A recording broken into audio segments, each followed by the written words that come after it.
राज्यातला क्षेत्रफळाच्या दृष्टीने सर्वात मोठा जिल्हा म्हणून अहमदनगर जिल्हा ओळखला जातो। गेल्या 40 वर्षांपासून जिल्हा विभाजनाची मागणी प्रलंबित आहे। 15 ऑगस्ट पूर्वी अहमदनगर जिल्ह्याचं विभाजन करून श्रीरामपूर जिल्हा मुख्यालय करावं ही मागणी आता जोर धरतीये।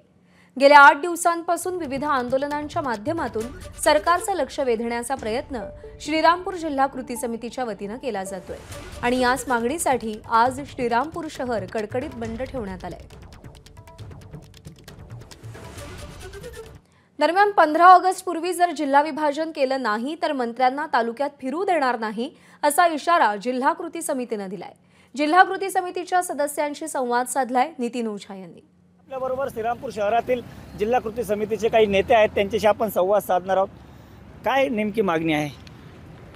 आमची गेली 40 वर्षापासून मागणी आहे की अहमदनगर जिल्ह्याचं विभाजन करून श्रीरामपूर जिल्हा करावा।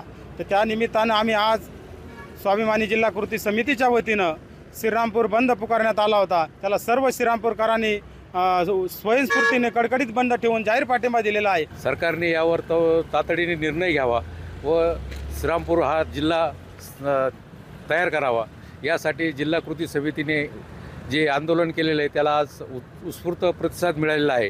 श्रीरामपूरकरांची की ते आता कुठल्याही राजकीय पक्षाचे लोक असू द्या, पहिले ते श्रीरामपूरचं पाहणं, पहिलं हे श्रीरामपूरचं पाहणार आहे, श्रीरामपूर जिल्हा झाला पाहिजे।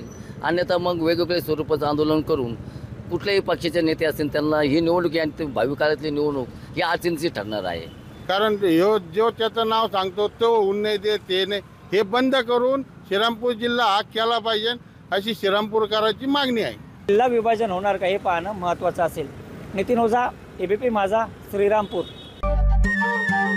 नमस्कार। मन सुद्धा तुझं ही वेगळ्याच प्रकारची मालिका तुम्हा सगळ्यांना खूप आवडली होती। याचा दुसरा सीझन कधी येणार अशी विचारणा झाली। प्रतीक्षा संपली आहे मित्रांनो, येतोय मन सुद्धा तुझाचा दुसरा सीझन। होई मन सुद्धा